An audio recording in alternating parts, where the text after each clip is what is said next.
Welcome to Forward Obsessed, where we talk to breakthrough business leaders and rising entrepreneurs about their journeys, origin stories, and aha moments. On this episode of Forward Obsessed, we spoke to Steve Schwartz. We had a great two-part conversation where we spoke about Steve's background as a CTO. We go back to academia. We talk about the early days of AI, past, present, and future. Steve is an author, investor, entrepreneur, and has built and exited multiple companies. You're going to love this conversation. We, in the first part, talk about Steve and his upbringing, how it led to him going from academia into the world of entrepreneurship and some of the fancy, crazy twists and turns that happen along the way. Also, we then take it to the present day, what's happening in the AI arms race in this era of AI, the different tools, technologies, and more importantly, the use cases on how this technology is going to change the world. And should we be worried about killer robots? And we'll talk a little about Steve's book and the topics on that. Please, please, please, if you haven't already, subscribe to this on your platform, wherever you listen to podcasts. We're on everywhere. And also, if you have the time, we'd really appreciate a review. Your reviews help us to reach other people just like you. And we're here to inspire and keep pushing out. Stay Forward Obsessed, folks. Hey everybody, welcome back to Forward Obsessed. I'm your host, Pete Senna, and my co-host, David Salinas here. And we've got a really exciting guest for you today. We've got Steve Schwartz, who's an investor, technologist, and a pioneer in the field of AI. So we're going to get really nerdy today, folks. But first, just welcome to the show, Steve. And I've known you for a number of years in the local community. Tell the audience a little bit about yourself. Where'd you grow up, and how'd you get to this? Thanks, guys. I grew up New Bedford near Cape Cod a long time ago. And accent came out a little bit when you said cod. Yeah, yeah. My wife says, people tell you that, but I never hear it. But it does come out occasionally. Yes. Yeah, and I had a pretty normal childhood. I hated being taught in school, but I loved learning. Loved books. Always went out and read books. I didn't get great grades, but I ended up with very high SAT scores. So, your parents, what did they do? So my dad was an entrepreneur. Okay. So his father had a little hat store. Mm-hmm. New Bedford's a big apparel area, manufacturing. And so he started a wholesaling business. He would go out over to the Far East and import hats and gloves and fairly low cost, and sell them to department stores like Kmart and so forth. And so when you were a kid, can you reflect on any moments where you were exposed to that entrepreneurship life, where maybe you're kind of like traveling with them or kind of listening at the dinner table? I've been sort of told that entrepreneurship follows you everywhere. So were you exposed to a lot of that as a kid? My DNA is very different. I learned to hate entrepreneurship and business as a kid. Same. I spent a lot of time in my father's factory, cutting boxes and filling them up and cutting them and moving them, and I really didn't like that. You hated manual labor, is what I'm hearing. Hated manual labor. Plus, I politically, I was very liberal. I did some work for a politician out on the Cape, Jerry. Can't remember his name, but really liberal guy, and really didn't like the fact that my father drove a Cadillac. So I was never going to do that. So anti sort of materialism or anti-capitalistic at the time? Both. Okay. Both. Yeah. Is that what it means to be liberal? To just hate business? I don't know. I always get concerned about that. That's a conversation for another show, Dave. No, it's a good conversation. I don't know in the business world. Do you want to give us a quick synopsis on what it means to be a liberal? Well, they say, the smartest people are liberals in their 20s, and then they grow out of it. I like that. So growing up, clearly you developed let's say an anti-love for all things entrepreneurship in your early years, and then you took a very interesting path from an academia perspective. So I'd love to just kind of start with that. You mentioned specifically you didn't like to be taught. You like to kind of learn on your own, but you were very big into learning. How did you discover? I mean, nowadays we Google things, we can find things pretty easily, or ask ChatGPT, and it's pretty helpful depending on the data set you get, right? But how'd you end up at New College of Florida? How'd they get on your radar? So New College was one of 2 or 3 experimental schools, where no grades. In fact, you didn't even have to take classes. You could design your own. I'm going to go learn this, and you just sign a contract with your professor. And it had a lot of kids like me, lousy grades, high board scores, like learning, hate being taught, and it was really wonderful for me. So you liked that experience? I did. It was in Florida. It was really liberal. Those two things don't go hand in hand. Florida and liberal. That's right. Yeah. Well, it was like it was considered bad form to wear clothes or a bathing suit to the pool. And you talk about liberal. So I don't know if you remember, but about a month or 2 ago, DeSantis made news by going after a really liberal Florida school named New College. That's my college. Oh, wow. Yeah. He's basically trying to call that out, say they're trying to shut it down and a bunch of things. Yes. Why? Too liberal. Too liberal. So he wants to turn it into the most conservative school in Florida. So essentially he's anti-woke culture. Right. So I had just had, about 3 months ago, I had lunch with the president of New College. She joined about 3 months before that, and she was just great. I was really enthused. I was ready to become a big donor. And then DeSantis came in. He fired the board of directors, or half the board of directors, and they fired her and replaced it with his conservative guys. They fired her, and the poor students, they don't know whether they're coming or going. Well, no. Yeah. Yeah, DeSantis is definitely dropping bombs all over Florida. I mean, he went after Disney. I didn't realize. I did not hear the news about him going after the colleges. I know he butts into education and does quite a bit of stuff there. Yeah. Now, New College at the time, when I went there, it was a private school funded by a 10-year Ford Foundation grant. Okay. And I was in the last graduating class, well before you guys were born. And then the state bailed it out or took it over or something? So the state took it over, and they made it the honors college of the state university system. Okay. What does that mean? You know how like UConn has an honors program? Yep. Okay, yeah. Same thing. Oh, okay. But UConn's one university. But UConn was always a state school versus New College sounds like it was a That's different. right. Yeah. Absolutely, yeah. So there were a lot of state universities in Florida. Mm-hmm. And New College was the honors college across all of them. How did you find that school being in Massachusetts? Yeah, that's what I was thinking. It's like there's no Google back then. There's no good TV ad or something. Yeah, they had books that list all the colleges, and people knew that there were colleges without grades. There was New College and Hampshire, which I think is still around, and one called Antioch, which I don't think is still around. Mm-hmm. So there was kind of the scuttlebutt, and so that's. So you would just look. What's the pattern there? Were you just looking for something that was different? Was it the fact that it was a liberal school that attracted you because you were liberal at the politics, time? I was liberal, but I didn't really care that much about politics. I wanted to learn what I wanted to learn. Actually, you asked me before. I was the type of kid who would hang out at used bookstores and find books I liked to read. I mean, I wasn't that nerdy because I played a lot of sports. I still love sports, but that's what I did. So I learned what I wanted to learn, and New College sounded like the place to do it. And my parents were a little bit disappointed because they thought I'd go to an Ivy League school or something. What was your sport? Baseball? You look like a shortstop or something. Yeah, I like to play. I still play. I mean, today I play. Actually, now that I'm retired, I play a sport every day. I play basketball. I play tennis. I play pickleball.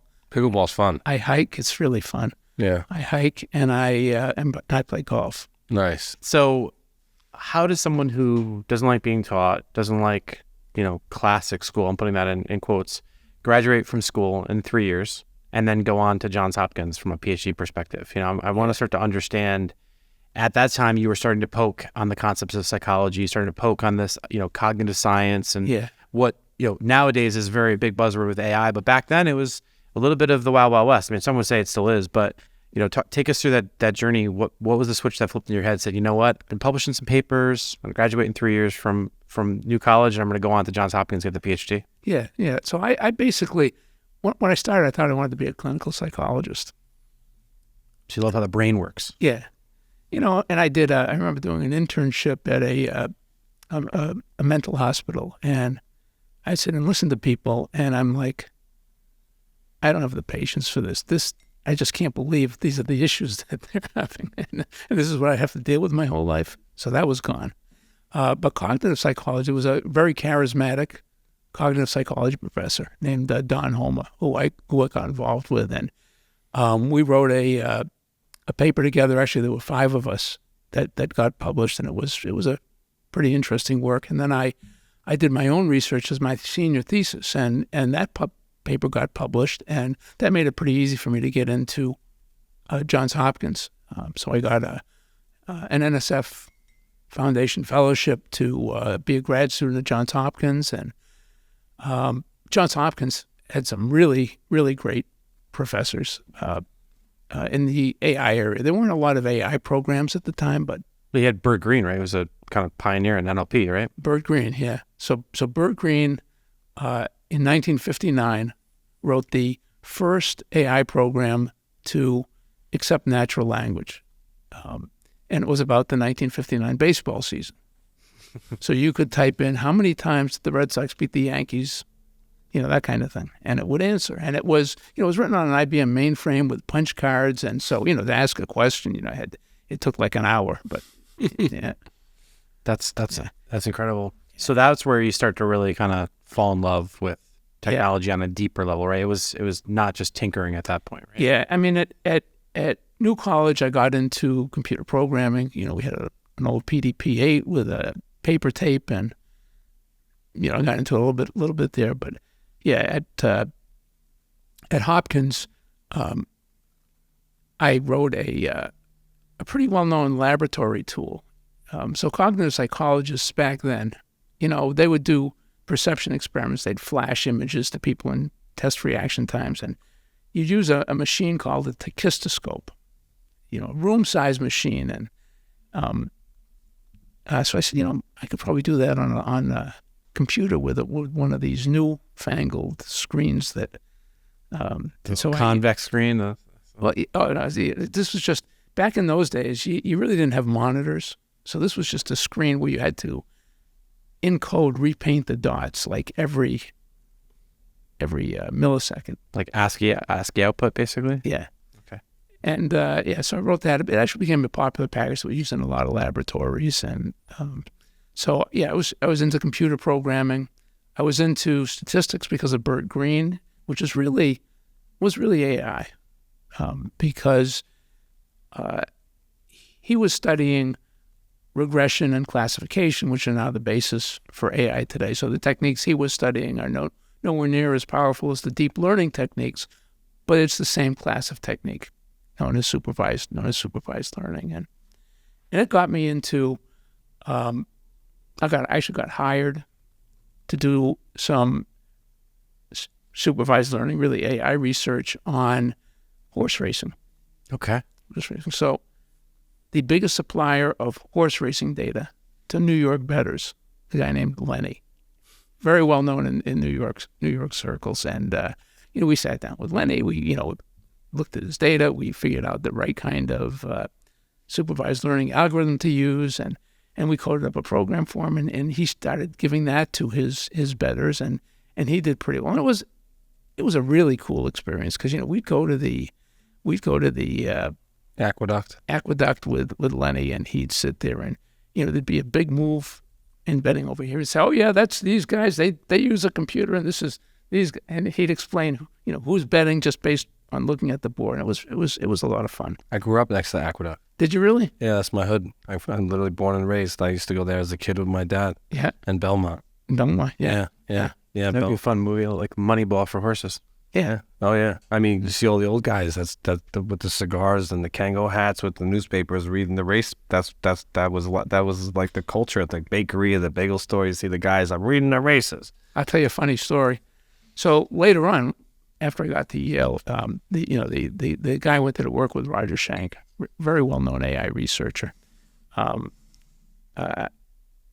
He was into horse racing, and every year he would take his graduate students to Belmont and put them in the stands, and he'd get up there and he'd lecture them on how to At Belmont, he'd teach them how to handicap. Yeah. So I remember sitting there, and there's all the guys with the hats and the smokers, and they're going like, "Who's this guy? What does he know?"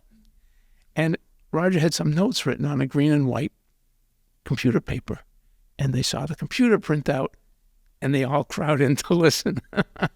That's funny. That's really funny. That's super cool. When I was a kid, my mom used to go, when they bring the horses out to set them up, my mom used to grab my hand, and she'd run me to that area, and we'd watch the horses, and she would look at them, and she would tell me that you can tell which ones are going to be good based off of how high they pick their knees up, their front knees up. And I'd look, I'd be like, that one's got their knees up high, Mom. And she'd be like, all right, let's go put money on that one. And it was just fun for us. But It was fun. I haven't done it in a long time, but I would still enjoy putties. Yeah, the putties are fun. A day at Belmont. Yeah. Yeah. I mean, when I was at Hopkins, I would always go to the Preakness. Yeah. So and then you did quite a bit in the gambling space with was it with Roger? No, this had nothing to do with Roger. Oh. This was one of my cohorts from Johns Hopkins. Gotcha. Who ended up spending his whole career In gambling. doing AI for gambling. Got it. Until the end of his career, where he did AI for medicine. But Switch. yeah, that's actually not that big a switch. Very similar. Similar science, just a whole different payday. Yeah. But one other thing we did really just for fun was we made a prediction about a baseball season. And I can't remember exactly which one it was, but we submitted our predictions for the 4 divisions to the New York Post before the season started. And we got 3 out of 4 right. So the New York Post wrote a big article about us, and I still have that article somewhere. Nice. It's pretty cool. Nice. Very nice. So going back to those early days, right? So again, still, I'm guessing at this time you're still an anti-entrepreneur. You're still kind of not into, into that. Absolutely no way I'm ever going to go into business. Of course not. And and I was also teaching. Yeah, I was gonna say you're like basically days away. If my notes serve me right, you were about days away from taking a position at Brandeis, right? Yeah. Well, that was after I got to Yale. Right. Yeah. So basically after, while I was still at Hopkins, I was getting into AI. So I worked with Bert Green. I worked with another guy named Steve Coslin. We were at the center of one of these massive academic debates. Which when I look back on it, it's like, how many angels can dance on the head of a pin type of debate. But there were some famous people in that debate. I wrote a paper with several people, including. Did you ever read books by Steve Pinker? Yeah. Yeah. So Steve Pinker was on our side, and on the other side of the debate was the father of AI, a guy named Jeff Hinton. And it was a really interesting debate. So I did that, and then I went up to Yale to work with Roger Schenck, who was one of the pioneers of AI, and he was an interesting character. How so? People either loved him or hated him, and I remember, just as an example, I have one of my good friends from New College. When I was at Johns Hopkins, I didn't know about this. We had lost touch. He went up to New Haven, and he wanted to work with Roger Schenck, and he had some ideas about AI, and he got an appointment with Roger. He sat down with Roger. He's telling Roger his ideas, and Roger looks at him, and he says, "Are you a grad student?" One of my grad students, because he had a zillion grad students. "No." "Are you an undergraduate?" "No." He says, "What are you doing here?" He says, "Those are really dumb ideas." And David, who became a famous neurosurgeon, says, "That's what got me to go to medical school." It's good. Sometimes you need that sobering moment. You always need that. So you need people to tell you the truth, right? Yeah. And tell you what they're thinking. Yeah. It's the ones that don't tell you what they're thinking that scare me all the time because they waste your time. Yeah. Well, Roger would always do that. So yeah. So did he recruit? So how did you wind up? So you're at Johns Hopkins, you're doing that work, and then what brought you over to Yale? I had actually spent a summer program, where they had brought in graduate students and actually some professors because Yale was really big on AI back then. And so they had a summer program. I got to know a bunch of the people. I got to know Roger, and, we're like we like all the same things. We like to play sports, so we would always play racquetball and football and softball and like to watch sports. And so, when it came to the time to do it, I said, I really want to get into AI. And I called up Roger, and he said, yeah, come on up. Okay. I got room. And and it turned out I went up there and I rented an apartment. I saw Roger the next day. He said, oh, where'd you rent an apartment? I said, not far from the campus, a little street called Cottage Street. He said, what do you mean Cottage Street? That's where I live.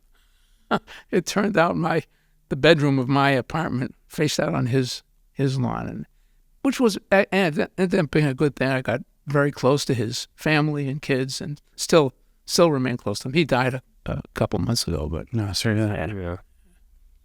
Yeah, it's important to meet people. I think that there's, especially when you're in a new place, getting into communities. I think New Haven's good for that kind of thing. It is. Yeah, it is. And then, so you started life here. Did you have a family or? Yeah. Three daughters here, 4 grandkids. Everybody's here except my daughter in Seattle. Okay. Yeah. Okay. And Yale, liberal school, had no choice. That didn't affect your choices there. You just wanted to be in the lab. Not at all. What did happen was I started to get disillusioned with academics. How so?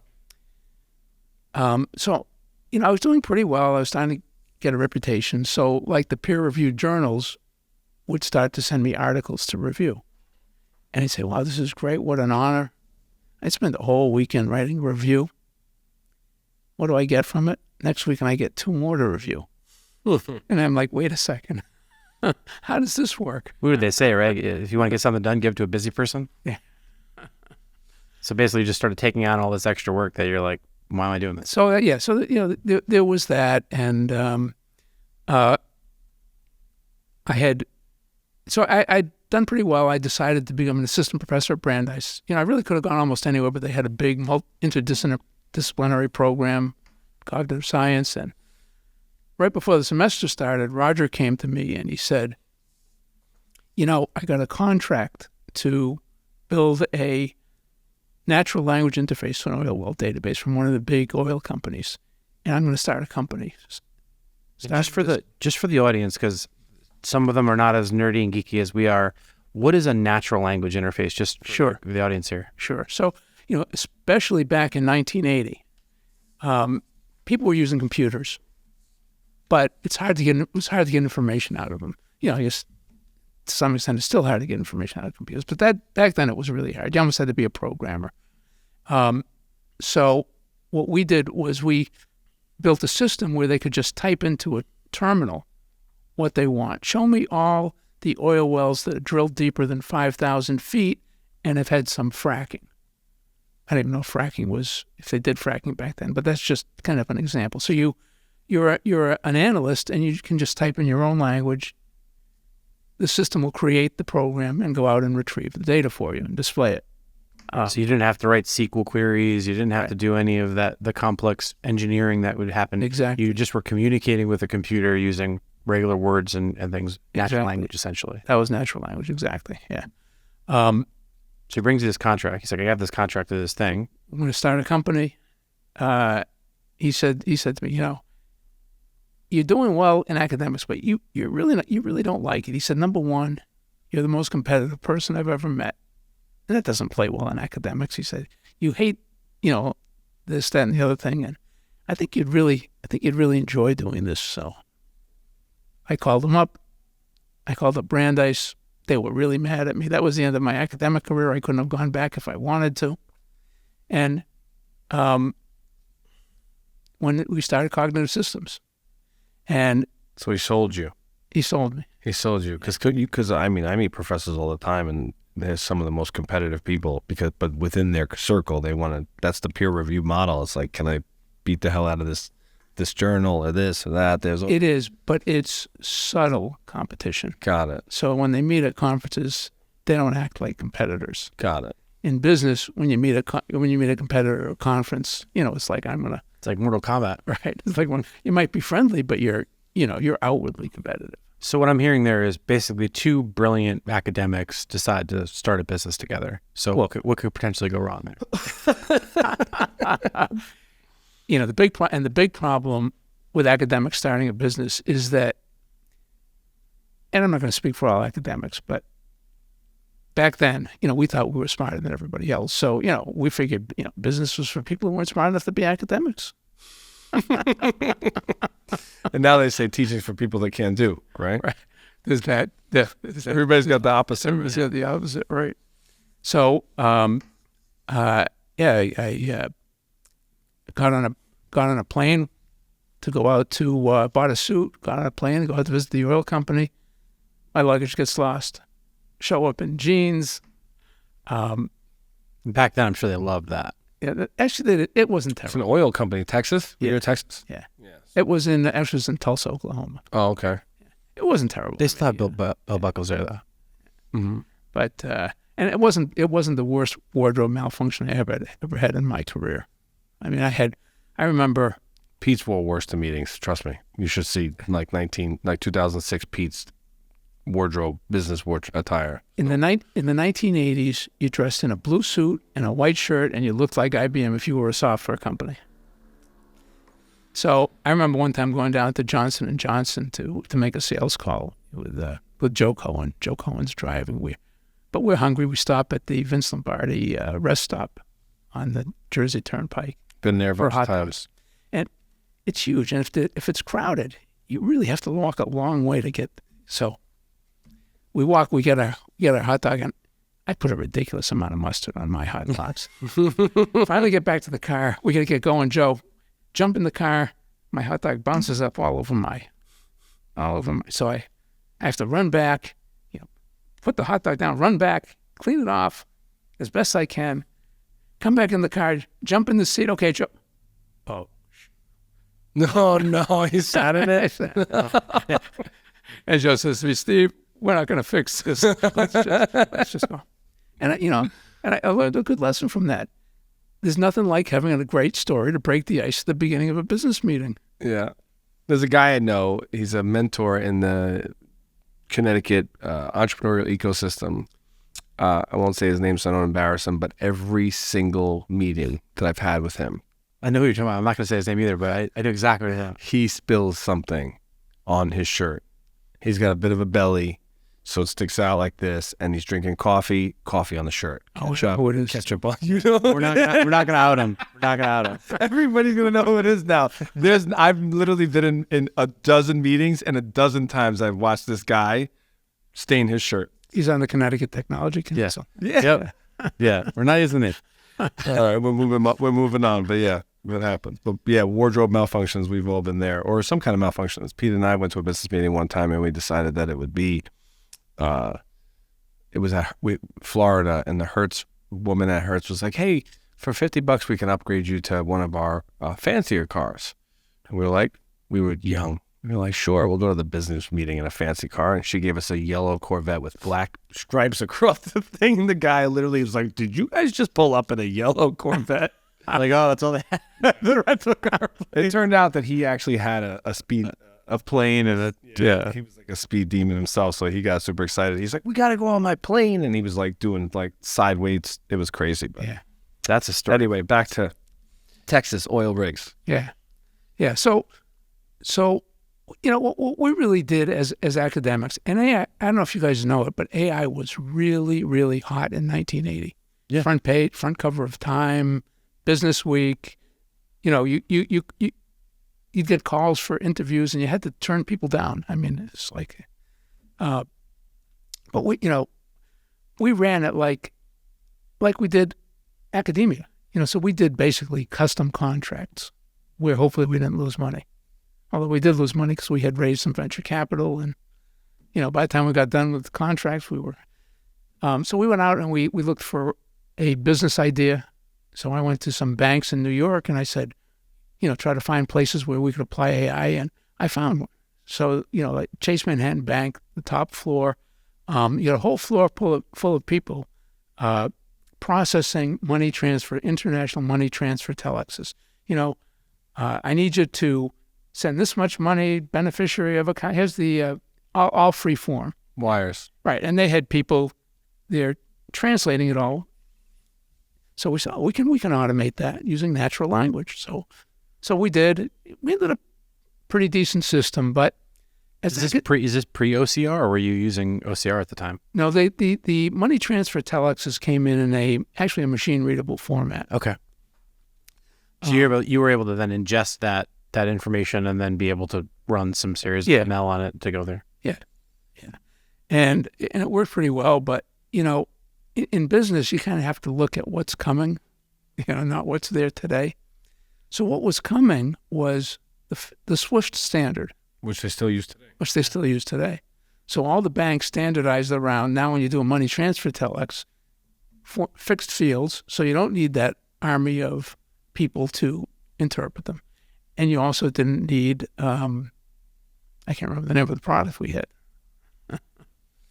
So therefore, basically that change in technology ultimately made this new technology that you had built essentially obsolete. Yeah. How did you feel at the time when that happened? You got venture capital, you just built a product, you spent God knows how many hours on that product. Like, what's going through your brain at this point? Like, I should have stayed in academia. It was a good lesson, but we were still riding high. There was no limit to the amount of money we could raise. Because you're AI. Because we were AI. So it was a setback, and it was a lesson. I was starting to realize that maybe I do have a few things to learn here about business. And actually, what we did at that point was, or one of the things I did was I said, what we should do is, bring in somebody who really knows business, to guide us. And the compromise was to build a spin-out company.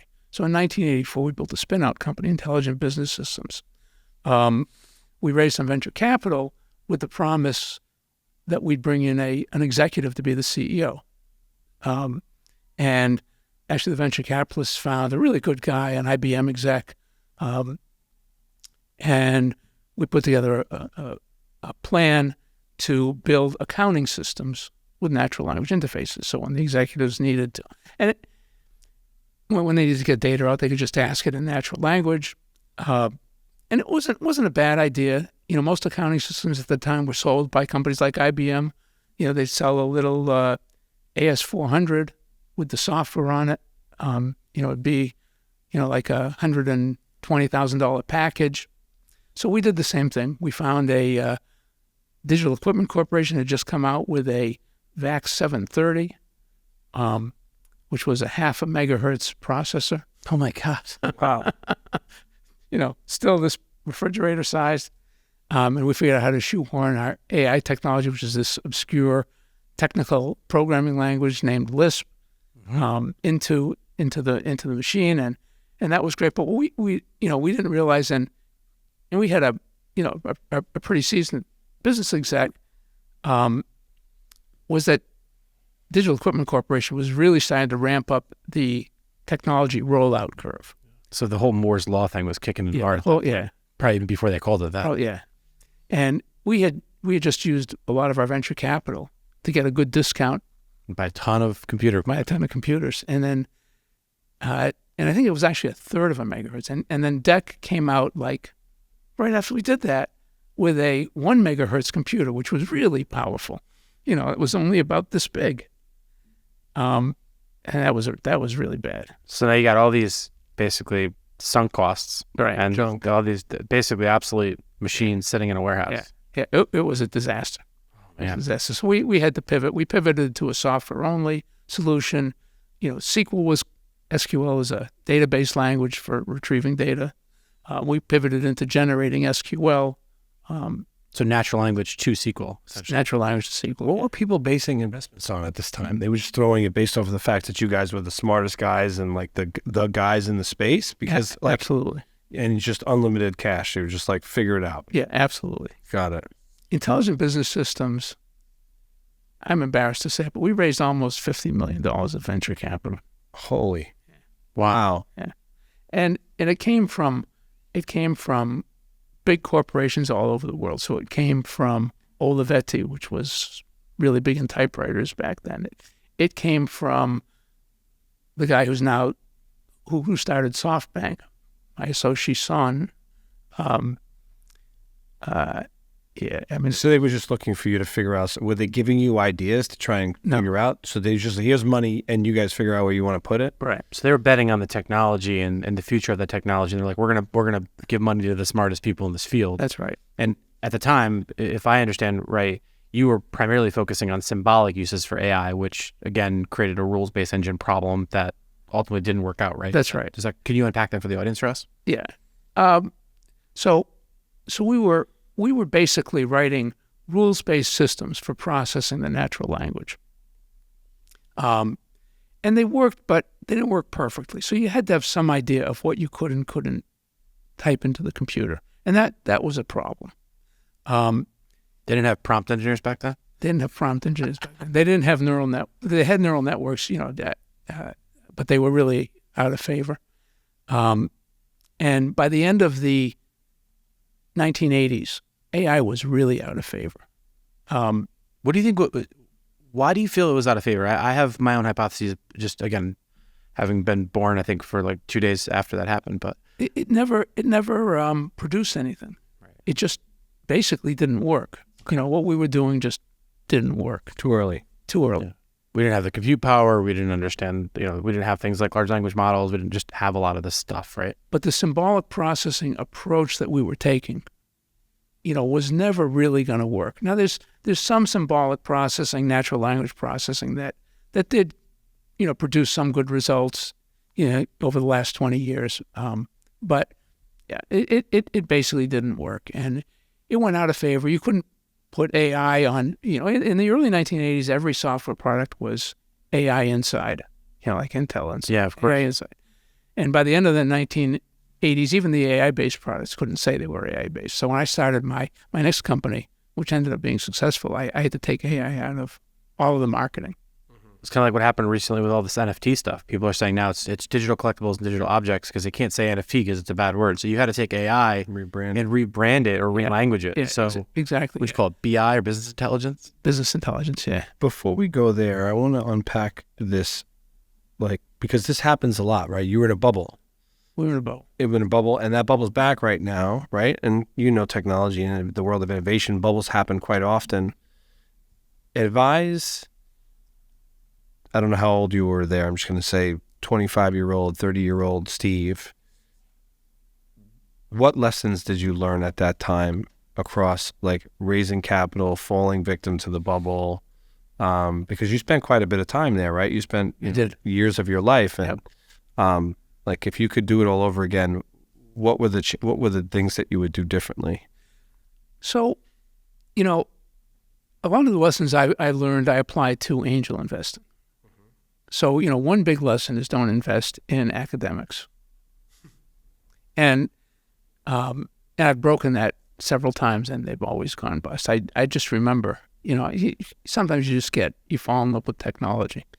I remember around mid-2000s, I remember what it was, the chairman of the computer science department at Carnegie Mellon University started a company, and they had great technology for training people to speak without an accent. So, I said, oh, wow, you mean you could use this in Indian call centers, and you won't be able to tell? It could take the mass all out of people. Right. Right. And I went. I had a good friend of mine who's from Russia. He said, "Oh yeah, I used it. It's fantastic. It really works." And so I invested in it. And I'll never forget this. I remember about a month after I invested, I got an email. We're looking to hire a COO, and we've hired and we've created a search committee. And I said, "Okay," writing off that investment because that's what academics do, And they did projects for I don't even remember, but they basically just did project-based work. They ran out of money and they failed. Mm-hmm. And I've seen that happen several times. So that was one thing. to go to where the puck is going, not to where it is? Well, that was a case where, academics, people come in with playbooks. You hire a CEO, they come in with their playbooks. Sometimes they work, sometimes they don't. You hire a head of sales, they come in with their playbooks. Sometimes they work, sometimes they don't. When you hire an academic, it's a playbook that never works. Well, because academics focus on the what, whereas entrepreneurs focus on the why. Right. And they understand like the deep use case of it versus like just nerding out on the fact that we can do this vector classification system in this thing. It's like, that's important, but to commercialize that technology, you need to understand the why and how that's going to make people's lives better, right? Right. And you just can't, and a software company especially has to have a discipline of, you can't just, take money from somebody to build whatever they want. Because, you may break even, but you've lost all your opportunity. Sam Altman learned that recently, didn't he? FTX. No, OpenAI. Oh, sorry. Yeah, because it started out as a nonprofit, and they realized they needed to raise. It was very capital intensive to do what they were doing, and they had to actually bifurcate and create a for-profit and a nonprofit. That's right. Not to take us off task, but basically, what you're saying is when you take money from someone, venture capitalist, what academics tend to do is just build for the sake of building. And what you're saying is you can't do that if you're going to make a commercially viable business. That's right. Yeah. You really can't. And you gotta have a vision. You got, as you said, you got to know, as you said, David, you got to know where the puck's going to be, and that's where you have to head towards. And you can't, you really can't deviate. And academics just aren't trained to do that. Yeah, and look, it's not, and I think it's important for the audience to understand that that is a hard balance, right? Like trying to head off technology to meet it.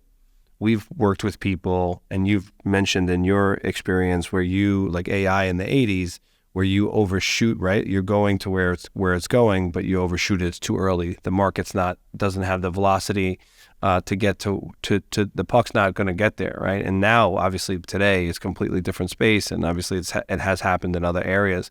But we've seen founders that were brilliant, not academics, but just brilliant founders and CEOs that have had exits, and they have new ideas and innovations, and when they just overshoot, they're too early by 2 years, 5 years, and then it's terrible because that they could have been really, really successful, but the market wasn't ready or something. The market wasn't ready, and they don't know how to execute. Yeah. They have no experience in executing. So, as you guys know, you can make mistakes every day when you're building and growing a company. I mean, spending too much money here, hiring people who you really don't need. I mean, you can do all kinds of things that take you down the wrong path. And how is somebody coming out of academics ever going to figure that out?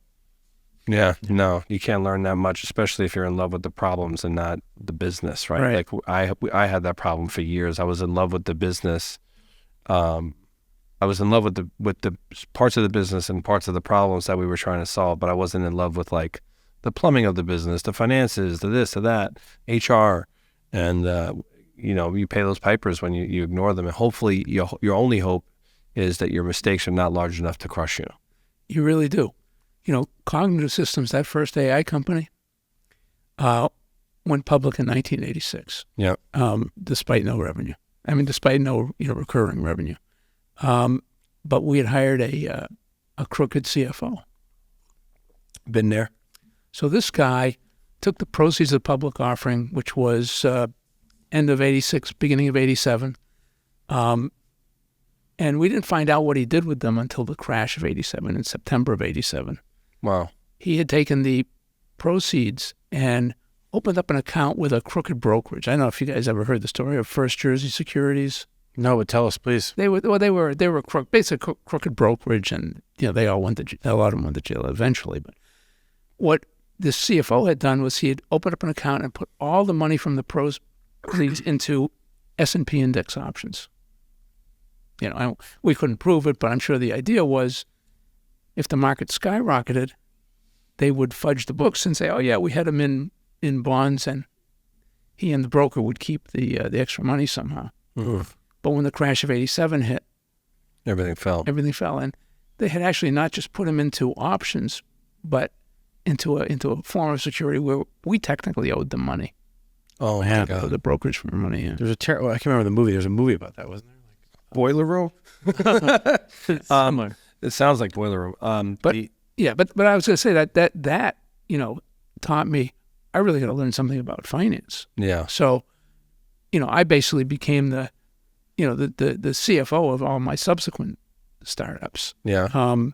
And you learned enough to pretty much do that. It's so troublesome because like it happens all the time. Look at what's happening with the banks right now, and like you could even have people that are not crooked, but they make Ignorant. They make mistakes, or there's things out of their control, like interest rates skyrocketing out of nowhere after 12 years of low interest rates. We had two people that were scandalous in our financial departments over the last 17 years, and It hurts. it hurts. And you try to put in, you talk to your accounting firms. We've gone through audits and stuff, and they're like, oh, this is how you're supposed to run your company. But when you're a startup company, you can't have one person opening the mail, one person doing your AR, one person doing your AP. You might have a half a person doing all of those and also ordering the lunches, right? Right. So you had it happen to you twice, right? You had an accounting scandal. Oh, well, that happened after I left Tangoe. Oh, got it. Yeah. Understood. Right after I left Tangoe. Okay. Yeah. But what's your advice to an entrepreneur starting up a company today, or maybe they're starting to scale? How do you avoid scandalous CFOs and accounting scandals and that kind of thing? In your opinion, like what should you do? I would broaden it, because it's not just accounting scandals. It's how do you make sure you're spending money on the right things and you're not spending too much money. Mm-hmm. So for example, as an angel investor, when I see a startup and they've already hired a CFO, I'm like, why? Why? That's an expense you don't need. I mean, at Device 42, we didn't hire a CFO until we were $15 million. Mm-hmm. So I think you have to pay attention to the finances, and I think entrepreneurs should, at a minimum, build their own financial models. Mm-hmm. 3-year projection, you have to redo it at least every 3 months. And then when you start deviating from it, either in revenues or expenses, you got to figure out why. And I think that's really, really important. So, you don't have to have a degree in accounting to do that. If you've seen one financial model, you know how to build it. Yeah, usually just words that are different, right? Somebody calls a cost of goods something different, or margin something different. Yeah, and it doesn't matter. You don't have to get the accounting right. You can learn this stuff on YouTube in 15 minutes now. So it's like, and download a Google Sheet template. I took classes. I did, and I listened to them or watched them while I'm working out. It's just because I wanted to get good at it. Yeah. Well, math is the law of the universe, right? So, I mean, all this stuff, whether it's AI or financial statements, I mean, at the end of the day, like, math is math. And if the math checks out. No, you make really good points. Yeah. So I'd have to imagine, like, emotionally, like David was sort of starting to unpack it. The question that I would ask you, just to make sure that's really tactical and applicable for the audience, is if I'm a founder and I'm starting a company and I don't know anything about finances and I don't know which classes to take, like David was talking about, what are some of like the sort of Steve simple principles of, like, you got to know how this works, that works, and this works, and it's going to help you to kind of encapsulate. Yeah. So what I tell the startups I'm working with, look, you don't know finance, hire a part-time CFO. You probably need them an hour or two a month at the beginning, but don't just delegate to them. Internalize it, learn from them, understand it, and take responsibility for the numbers. Mm-hmm. So really, it's just you're advocating for just overall literacy and comprehension, and just making sure that it's like, sure, you can delegate some of the activities, but make sure you understand what's going in that spreadsheet. Yeah. What are the formulas that are driving those particular things, and that would be your advice for first-time founders. Absolutely. What happened? Tell me about this time. So when you guys IPO'd, and then you had this corrupt CFO, 87 hits. You had spun off another company. So looking at your history, you spun off another company in 84. So you had an additional company. That company didn't go with the IPO. It had its own set of books, right? You wrote a book in the middle. Still an academic. Yeah. So it's still an academic. You He take you out the academic, but the academic. So the two things I got rid of it eventually. The two things I want to explore, because you've done it a couple times where I've seen in your resume where you were CTO at two different places, co-founder at two different places. In this particular case, you spun out two different businesses. You were CTO of both businesses. One of the lessons that I've learned many, many times and continue to learn because I continue to make the mistake, is the hunter that chases two rabbits goes hungry. Yes. Right? And I wasn't. I was never co-founder of two businesses. Okay, got it. Well, in that case, in the cognitive systems case, we spun out intelligent business systems. I put all my operating efforts there. Mm-hmm. I was still technically an officer of cognitive systems when we went public, but I had no operating responsibilities. And Got it. And I'm certainly not going to claim that I would have found the crooked CFO. So okay, so that explains that. And later on, I was I spent 3 years doing part-time CTO work. Yeah. So I was a CTO of multiple startups. Yeah. That was Computer Share, Tangoe. Oh no.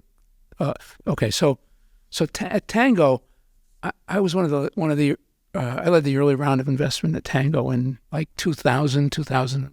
Got it. Just a reminder for our audience here, since I know many of us know each other for a long time. What was Tangoe? No, I want to come back to. Yeah. We'll come back to that. Yeah. So, and I was on the board for 6 or 7 years, and then I took an operating position. Yeah. Oh, gotcha. Yeah. So, and in the time I was on the board, I had helped a friend of mine who was the CEO of a company. I had come in to help him with that company, and shortly afterwards, they sold the company to Computer Share. Okay. And I was going to leave and start something new, but Computer Share gave me a really good offer. It's a $3 billion company. They said they've got development teams and 90 development teams all around the world, and we need somebody to run them. So you're going to be Willy Wonka. So magic.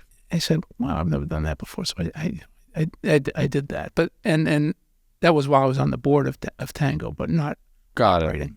Okay, so moving past that, you strike me as a guy, I don't know why, there's something about your energy where you just got really great energy where I don't feel like you get stressed. But I think everybody has some level of stress. I think I'm pretty good with stress, but it's still going to affect me. Having a crooked CFO in an IPO'd company that just raised $50 million and then went public, how did that affect you? What were you thinking at that point? I was bummed because I had a decent percentage of the parent company, and hadn't sold. I hate to say it, but my reaction was a very selfish one. Why didn't I sell my stock? This is your first one, yeah. I should, yeah. Looking back, hindsight, right? Yeah. And yeah, it was a bummer. Yeah. But most of my operating business focus. yet? It's what? You started to lose. Does it challenge your faith in business at this point? Do you start to look back and say, "Shit, I should have stayed in academia. This is ridiculous," or does it make you more competitive? I need to figure this out now. No, I need to learn. Never. I never looked back to academia. That was it. I loved business right from the beginning. Yeah. Okay. We had just not packing boxes with dad's business. Is what? Just not packing boxes with dad's business. Yeah. No. I got to appreciate his business.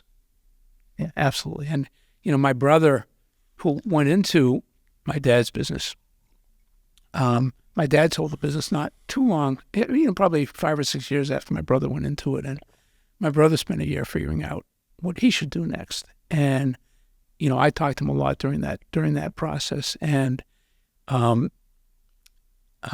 he was a really good marketer, like you guys. I was never, I never. Keep saying so.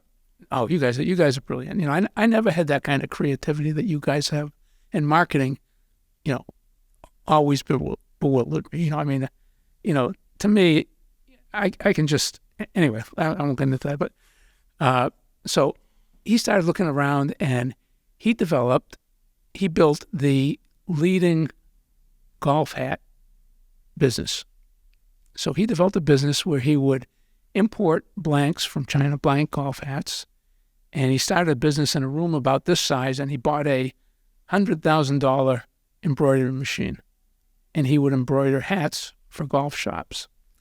And by the time he was done about, he probably sold out about 10 years ago, he had just football fields full of those embroidery machines. And every private course in the world used his hats. And he was brilliant. I mean, he did things like, I never forget, he said to me, Steve, I think what we're going to do is we're going to require every golf shop who wants to buy hats from us to buy a $3,000 mahogany stand that says, Ahead was the name of his company, Ahead on the top. And I said to him, Kenny, those hats, they sell for $20 a piece. They make $10 a piece. They have to sell however many hats to break even on that stand. And he went and did it. And even today, they're all Premium banged experience, up, but yeah. every golf shop has those old mahogany stands, and they've probably blanked out the Ahead name because, he's the competitors. But, yeah. That's awesome. Yeah. That's exciting. Yeah. The niches, riches in the niches. We say it all the time. I want to move us along in your career because you've had an incredible career after Intelligent. So Intelligent Business Systems, you sold that company? No, Intelligent Business Systems, we basically sold the technology to a big Japanese company, but we really didn't do very well on it. No. Yeah. Okay. And then Esperant Technologies was up next? Yeah. So I realized with the technology limitations what I needed to do. I knew exactly what I needed to do. And I spent a year, it didn't take that long to build a new technology, but it eliminated the issues of, with the natural language processing, you kind of had to know a little bit about what you needed to say. And I realized that was never going to fly. So I built a technology where you didn't have to do that. Ended up smack in the middle of a field called business intelligence. And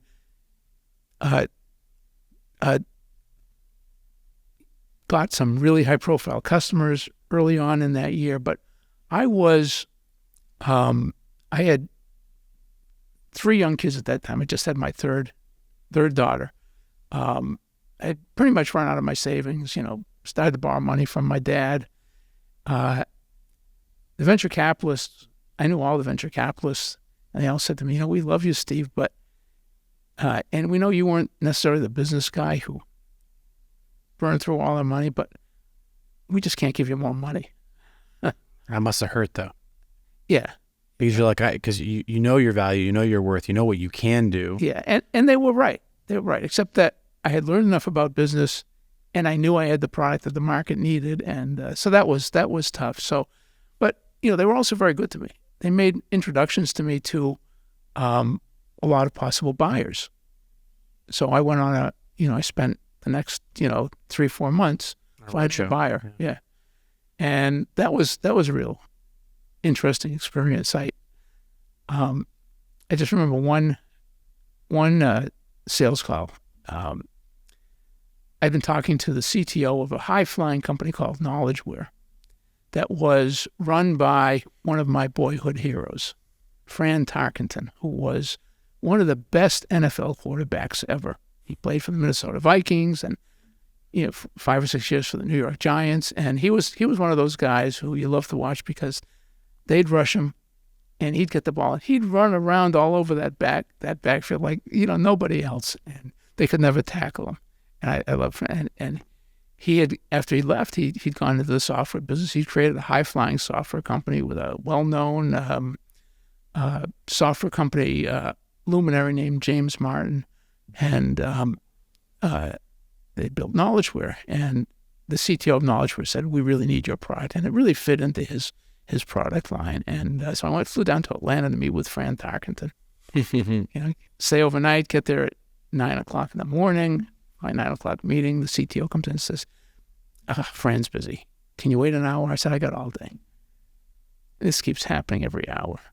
4:00, the CTO comes in and says, "Steve, I'm really sorry, but we're not going to be able to do the deal." He says, "You'll read about it in the paper tomorrow." Accounting scandal. My God, the whole thing blew up. Overnight. I mean, Dodged blew a up bullet. overnight, but the Dodged a bullet. dodged a bullet. And, the obvious lesson there was never sell for stock. It happens so often. Yeah. It happens so often. A friend of mine just sold his company. He took a half cash, half stock deal with an earn out. They never let him earn out. And the stock went down 98%. Yeah. Chokehold for sure. And it was, it hurts. Yeah. That everybody thinks it's all fun and games in business, and it's not. You can get screwed over really easily. I mean, even if the stock didn't, the fact that they didn't even let him earn out, like they purposely held the earn out back for him. Yeah. So they prevented him from getting to that bigger number. Yeah. Yeah. When I eventually did sell, I didn't know it at the time, but I learned a legal lesson. The woman who drafted my contract put in a best efforts clause. I didn't know what best efforts meant, but best efforts means you can't hold back. You have to really give them a chance. I love that. That right there is a forward obsessed gem, right? I never heard of that before. Yeah. Best efforts, and it was the best efforts in marketing. Yeah. Which means you have to try your best. Yeah. You can't just try average, try a little and give up. And in fact, I sold it to a mainframe company. Actually, it was the 5th largest software company in the world at the time, a German company, bigger than Microsoft at the time, in 1992, I think it was. And it was, I really apologize. I keep going off on tangents. No. I remember meeting the CEO going over this. This is when SQL was just getting big. And this was the company that had the biggest mainframe software database product. And the CEO meets me and says, we bought your product, but this SQL stuff isn't going to last. It's a fad. What was he wrong? And so I ran the business for them in New Haven. We had about, 40, 50 people, and we had other parts in the company. And they decided we don't want to be in the desktop business. We want to get back into a mainframe. And they went to sell it. And I hadn't completed my earnout. But because of that best efforts clause, they had to pay me my full earnout. Wow. Yeah. That was great. That was a great attorney that you had. Right? It really was, yeah. Yeah. Sometimes they're terrible, and sometimes they can make the world of a difference for you. I've had good and bad attorneys. Same. I have, and 50-50. I've got probably 12 in my life. 6 I can say did nothing for me other than take my money and charge me for bullshit paperwork. And then some I've been like, no, they really care and they really put a lot of effort in. And I think it's like, I think attorneys are very much like any industry, really. You get an engineer. If you want an engineer that focuses on your building systems versus your civil engineering issues, you got to get specialists. And I think attorneys are very much like that. They are. Yeah, they can be good. They can be good and bad in a lot of ways. They can put a crimp on your business because attorneys are always very conservative. Yeah. So you go to them, can I do this? They always say no. Yeah. So at Device 42, we really had a good attorney. And I'll give him a shout out. Why not? His name's Evan Kipperman. Yeah. Evan well. He's a great guy. He's awesome. He's a great guy. He's one of the good ones. Wigan and Dana. When he came to us, I was good friends Next. with Frank Marco. Well, he's Wigan and Dana. Mm-hmm. Yeah. I was one of Frank Marco's first customers, Intelligent Business Systems. When Frank Marco when he was at Shipman Goodwin. Okay. I think we were one of his first customers. And, Device 42, he wanted our business. He got our business, and then he retired and gave us Evan. And Evan was just, really just starting, and we'll give him a chance. And I loved Evan. And the reason I really liked Evan is because he understood the business, and he didn't just say no. He said, here's the risks. This one will probably never happen. You can decide. And that really helped me a lot. Yeah. Yeah. I mean, I think there's these prolific words that we see, right? Like words like attorney, words like engineer, words like doctor, where I think we're sort of like pre-programmed to say like this person, because they hold this title or they hold this label, is going to solve all my problems, right? It's like, the attorney's going to bail you out. They're going to protect you. The doctor's going to do this. The engineer's going to write this code or do this thing. But the reality is there's just as many bad engineers, attorneys, incompetent or not good at their job as there are good ones. And not to say like the bar exam is the thing. I mean, computers can pass the bar exam now. We've seen that with GPT, right? Mm-hmm. But I think big picture, it's hard to sift through the bullshit. And as someone it's like you and I know how to look at code because we write code, right? Yeah. But I can step out a bad engineer in 2 seconds. But for someone that doesn't know how to read code or do those things, you can just look at someone's resume and go, great resume, great thing, great firm that they're with, but then you end up in a wrong situation. So I think there's that ignorance gap that sometimes we're pre-programmed to buy into. So that's my thoughts on it. It is, and you have to be able to delegate, and you have to know how to delegate. So a lot of entrepreneurs can't delegate because they want to do everything themselves. But then when you do delegate, you can't do what you just said. You can't just turn it over to somebody and assume they're going to do it right. Yeah. 100%. Speaking of doing it right, now we're going to get into Tangoe. Before we move to Tangoe, though, while we're on the topic of labels, I feel like the audience would get a lot of value from you. You've played at the CTO level in small, upstarts in the 80s all the way up to, big companies. You've seen different things. For the audience, what is a CTO? Like, how would Steve define CTO? Because it means a lot of things. You ask 100 people for the definition, you get 101 answers, right? Yeah. And then what are the principles or the things that a great CTO has? Again, your belief system specifically. Sure. So, and it's different in a small company versus a big company. So in a startup, you're not going to have a CTO and a CIO, a chief information officer. You're just going to have a chief technology officer. And the chief technology officer is going to be responsible for building the product. The chief technologist is going to be responsible, he or she is going to be responsible for building the infrastructure, making sure you don't have downtime, all that stuff, hiring the people. In a bigger company, that responsibility typically gets split up. So like when I was at ComputerShare, which is a $3 billion financial services company, there was one global CTO and 3 regional CIOs, one for Asia, one for Europe, one for the United States. And the CTO, me, was responsible for the technology, making sure people are using good standards, common technology, developing internal tools, picking new technologies for the business units to use. And the CIOs are responsible for, basically taking the financial picture and making sure they get, they're very responsible for the infrastructure and for application development. So it's a mix. So you do a lot of angel investing now. So if I was starting a company and didn't have a technology background, which I know a lot of people that are watching this show are going to come from that school of thought and that lifestyle, and they're looking for the unicorn technical co-founder or the CTO that everyone talks about in the movies, if you will, what are some of the things that you would look for in a startup CTO if you were an angel investor thinking about investing in that company? So I think it depends on what the other founders have. The most important thing in the founder team, and I don't like founder teams that are bigger than 2 or 3 people. I'll tell you a story about that where I learned that mistake because I made it. You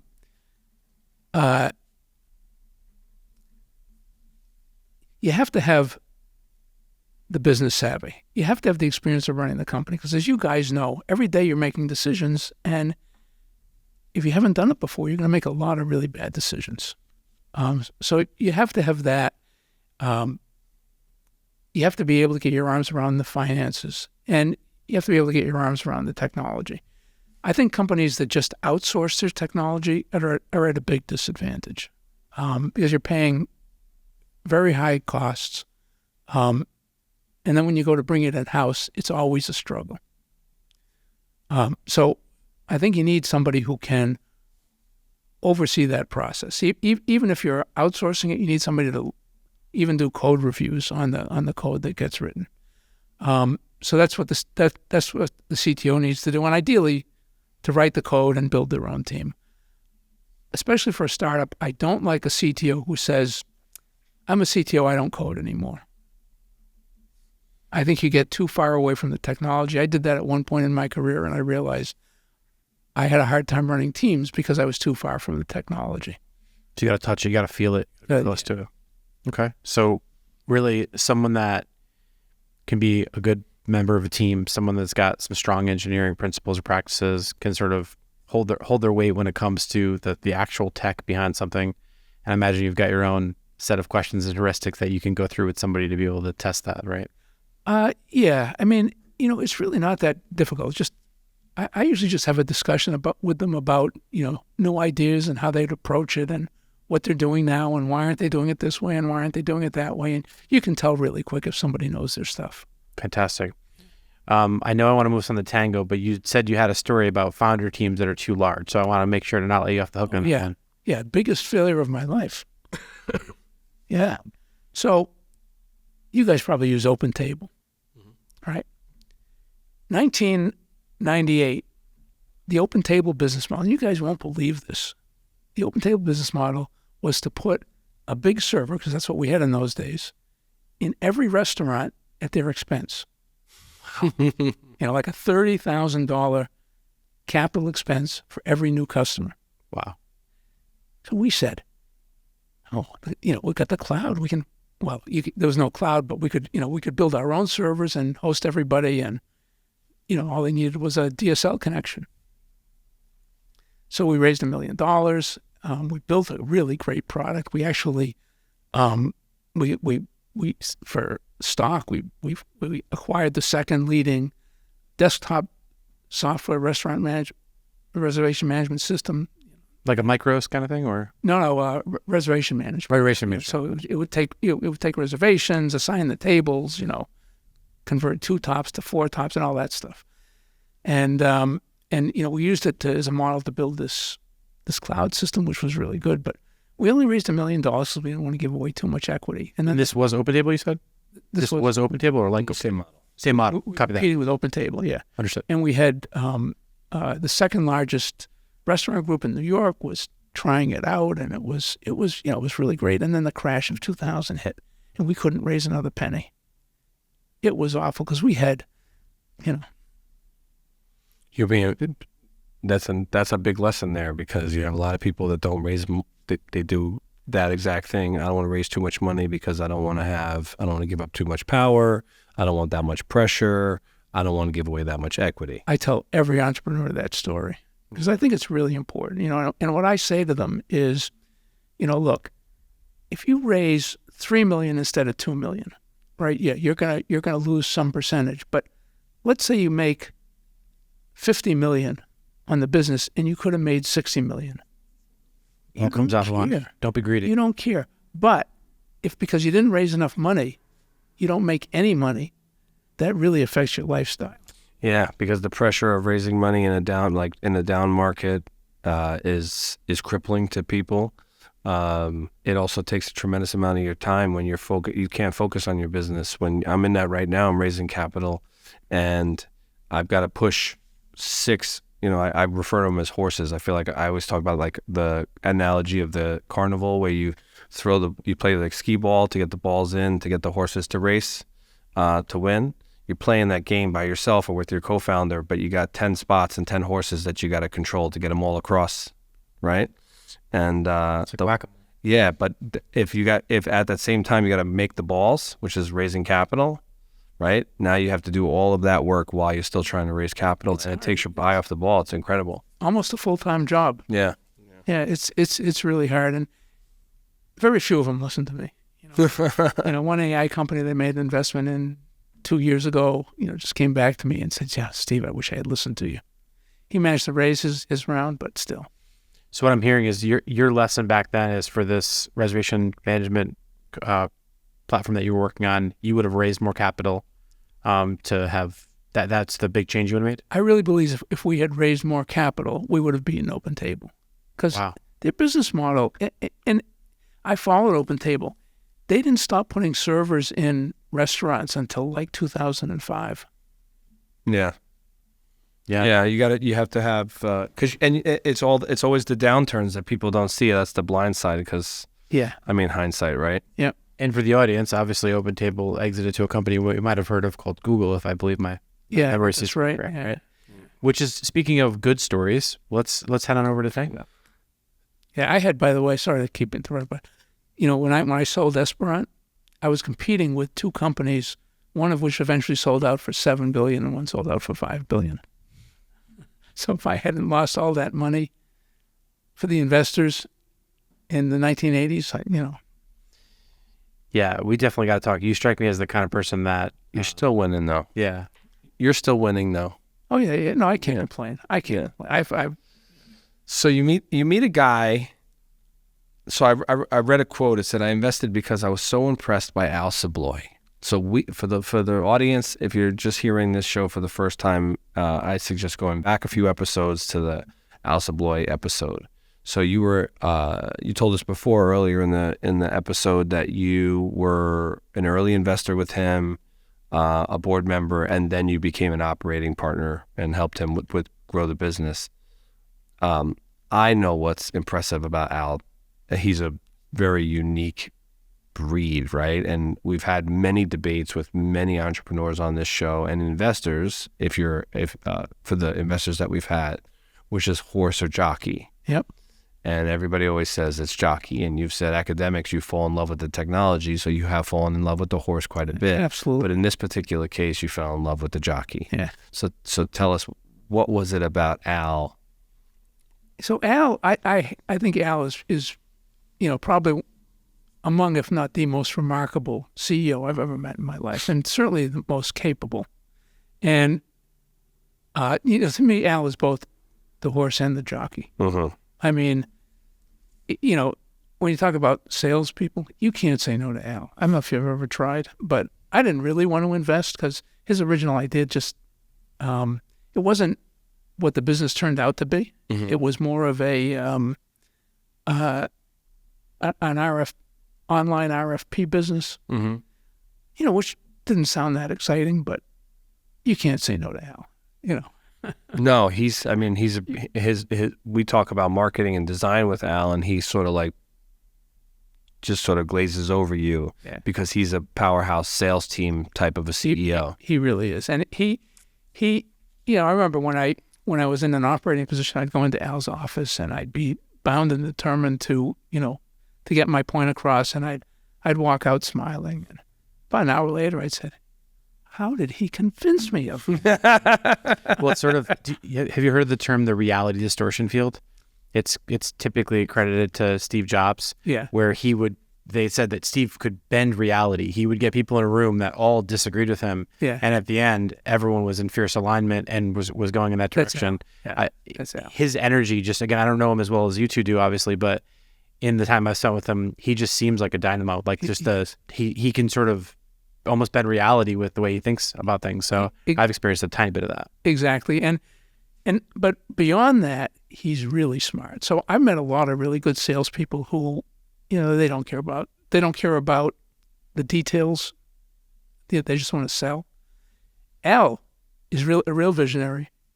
He picks a point down the road. He figures out how to get there. Very, very smart guy, very analytical. So he's not just a salesperson. But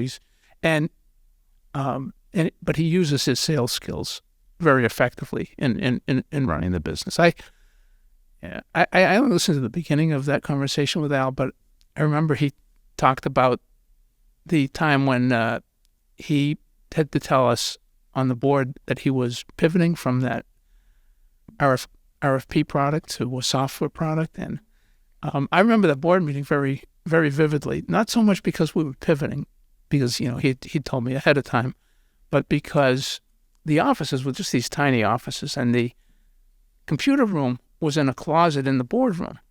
And he had to keep, the Ian, who ran the IT, had to keep the door open all the time to keep the computers from overheating. And I remember him grabbing me before the meeting. He said, "Steve, can you just try it when Al shuts the door? Can you just try to open it a little bit? Because I'm really afraid this computer." I mean, that's such classic small startup, issues. I love Al. Our accountant for years is Al's accountant. I don't know for all of his businesses, but definitely for some of them. And he introduced me to Al years ago and said, "You and Al are very similar guys." Yeah. Which humbled to even be considered if I'm in the 10% of who Al is, because to me, Al is very special. Okay. And I've narrowed it down to 3 things with him. I think you're right about his intelligence, but he's got an infectious energy, right? He does. He's fun. He's got like what I call 100x confidence, right? Like he could fall down on his face in front of you and he'll stand up, and he loses 0 self-esteem. Right. So self-belief and 100x confidence, and then a passion for winning. Yep. Like his passion, like you could just tell. Like I met him on his boat for bagels like a couple of years ago, and he told me about what we were talking about, Butterfly, and this was like he had just left Tangoe, and he had Butterfly, this thing that he was building, and it wasn't going anywhere. So he was like, and he was just dumping his own money into it. Like, I remember that phase. Yep. And we talked about it, and then he and I have breakfast every so often, and then we had these bagels on the yacht, and he started to tell me this is when traction started to happen, and starting to hear these big numbers and all this stuff, and it was no doubt that what he was going to do, and then all of a sudden it's like $50 million debt thing, and then all of a sudden the buyout. Absolutely. Yeah, he's just and I see those things in the Als. Right, the golden, the guys with the Midas touch, right? It must have been a hell of a ride. It was. I always, and I stay in touch with them. Yeah. Now that I think of it, I haven't had lunch with them in at least a year. Summertime, you gotta get bagels on the yacht. Yeah. And just for the audience, so what was Tangoe? Because obviously you had a number of different participation in that, both operationally and then also financially. You're an investor as well, absolutely, right? Absolutely. So tell the audience what Tangoe was. So Tangoe, if you look at a big company, you typically spend somewhere between 10 and 20% of your revenues on telecom. That's everything from landlines to mobile phones to networks. And every month you get a bill that, for some companies probably fill the whole room. And, there are these discount structures, and how do you analyze that bill? So Tangoe's business was send the bills to us, we'll analyze them, and then we'll use computers to do it so that it doesn't require that much manual effort. Now, there's still some fair amount of manual effort, but basically that's the business. So they would pay us a fee every year to do that for them. We'd pay the bills. Some cases we'd make money if we saved them a lot of money. Yeah, that was basically the business. Yeah. And then he would flip that into Butterfly. The same sort of concept, right? Yeah. Well, that was the original idea. Yeah. Yeah. And then it ended up being buying the whole equipment, owning the equipment in all these places. Yeah, brilliant again. Yeah, he's I wasn't a direct investor in Butterfly, but I was through the venture capital company that invested in them. Mm-hmm. And I remember when they were looking at the investment, they took me out to breakfast and they said, "So, what do you think?" I said, "I don't see how Al can lose." And and why I didn't invest? Probably just because he never asked me. Really? Yeah. Yeah. He didn't ask me. Well, I don't get asked to invest in much. But it's funny, it's those guys like Matt McCooey said. He said paid the cloud bill. He said with our checks. He says it about me. I like to put checks into play though. He said, I often disagree with what you think. He's like, but there's certain people. He's like that I just would never bet against. Right. And he's that guy. Absolutely. Yeah. He might hit a wall, but he's going to break through it, or he's going to climb over it, or he's going to about face and punch right through the other direction. It happens all the time. Absolutely. So then from there, Device 42 seems like did you guys just recently have a partial exit or? About 3 years ago. To private equity? Yeah. But that turned into another home run for you, right? Yeah. So that was a situation where I'd gotten done with Tangoe. I was retired. I was just angel investing, and I was giving talks on angel investing. And Raj, my co-founder, had the idea for Device 42. He'd been a consultant. Every time he went in, he'd spend 60-70% of his time trying to figure out what all the pieces and parts were before he could get going on the real assignment. He said, there's got to be a better way. And specifically, you're referring to, just for the audience, the networking aspect of it in terms of when he was going in as a consultant. What are all the network components? What are all the server components? What applications are running? All that stuff. Right. So discovery and identification was a real big problem that was taking a lot of his time as a consultant. Yeah. And so we had lunch. He talked about it. We talked about how, you build that in the cloud. You can build an AI business on top of it, data business, AI, How did he meet you originally? I gave a talk. So through the talk, he just was a guest. Yeah. And he approached me afterwards. And so we ended up renting a table at the Grove. Remember the Grove, a co-working facility? We both wrote the code. We both did sales over the internet. And, then we got CI to come in after 2 years when we had 80 customers and $600,000 in recurring revenue, and, hired a team, and we sold out to private equity in 2019. And Raj is still running the company, and it's going great. What's the difference between a jockey like Al and a jockey like Raj?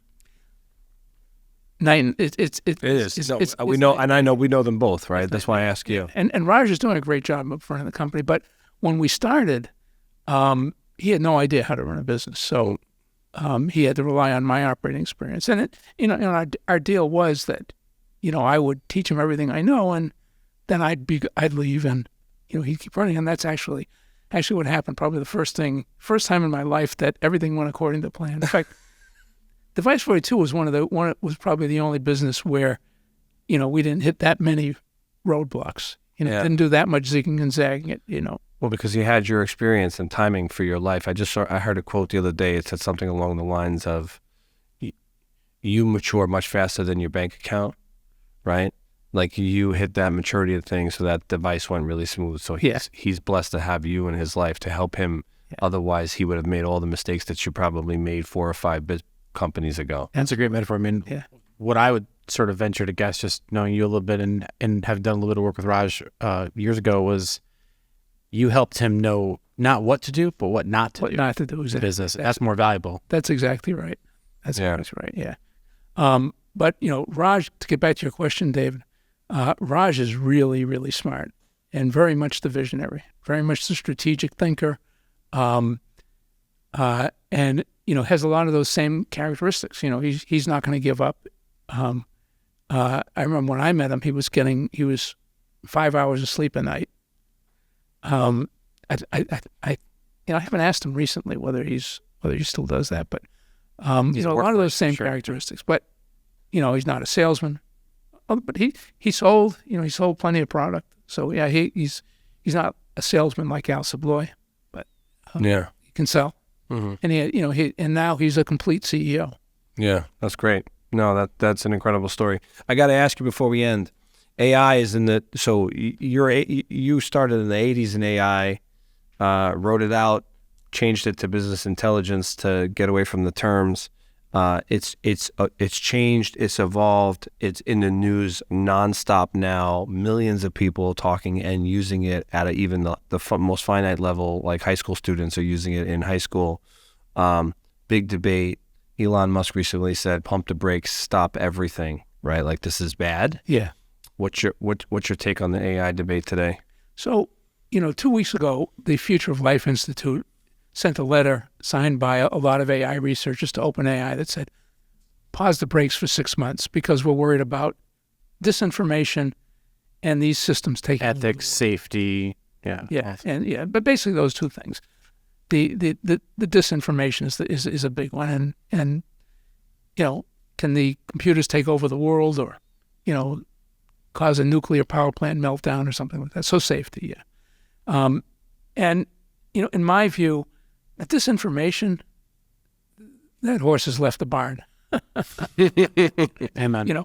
There are large language models like OpenAI has. There are dozens and dozens of them that are available. So any bad actor, Llama, LangChain, pick one. Yeah, we're going to get so much spam and disinformation from these large language models. It's going to be a phenomenon over the next year. It's awful. We have plenty of it on Facebook and Instagram too. Yeah, and it's going to get way worse. In terms of taking over the world, that's what I wrote my book about 3 years ago. Why AI won't take over the world, and I don't think anything's changed. What's the title of that book for the audience? We're definitely going to include that in the show notes. Evil Robots, Killer Computers, and Other Myths: the truth about AI and the future of humanity. So I don't think anything's changed. I wrote about large language models in my book. They're a lot better now, but it's the same, mostly the same technology, just improved. So if AI is ever going to get that intelligent where it could take over the world, it's going to have to be a completely new architecture that nobody knows how to build now.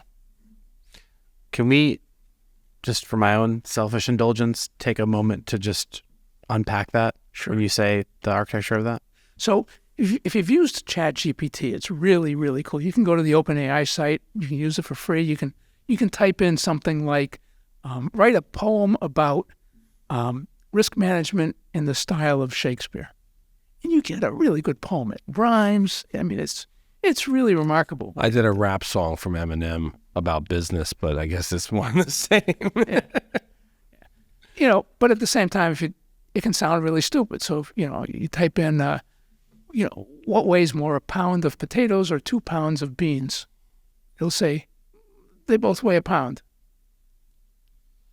Got to tweak some of those system messages, though, to get the prompts right? Yeah. And under the hood, the way these things are trained, imagine taking 3 million books on all the different topics of the world.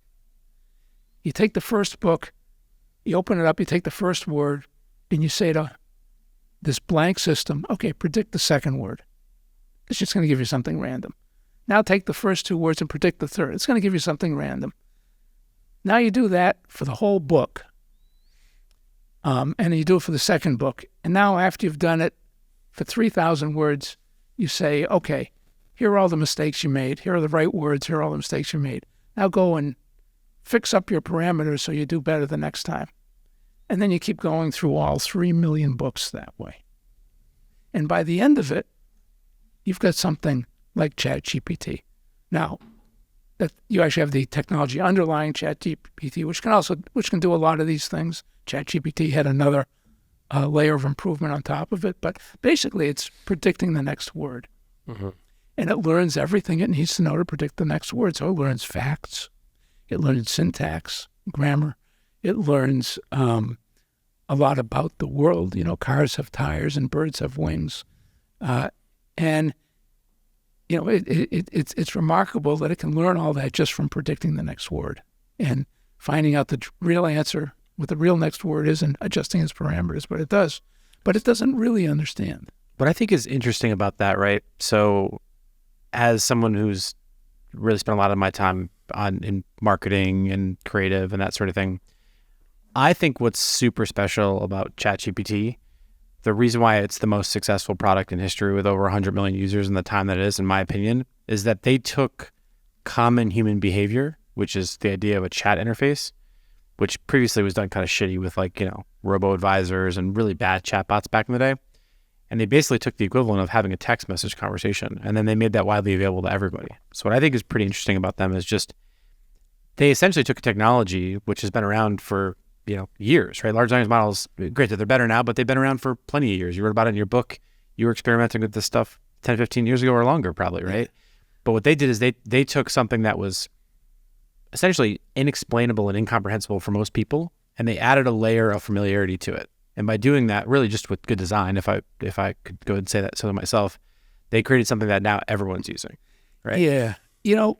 But other people had done exactly the same thing. Right. And so Google did it. Mm-hmm. Didn't work. What OpenAI did that I think made it really good was after they trained it on those, it's not 3 million books. The human supervised the equivalent of 3 million books. Yeah, they did another layer of training. Reinforcement learning, essentially. Reinforcement learning, and then using the output of that to use supervised learning so it would produce not just one word at a time, but big blocks of text. And the result was it seems really human-like. And it makes less errors, and there's less bias and toxicity. So that, relatively small engineering addition. Yeah, 10-person team, I think was what I read. Yeah. Said, right? Yeah, but I wouldn't call that a marketing. I would call that a technology. Interesting. And I think that there's and I read this argument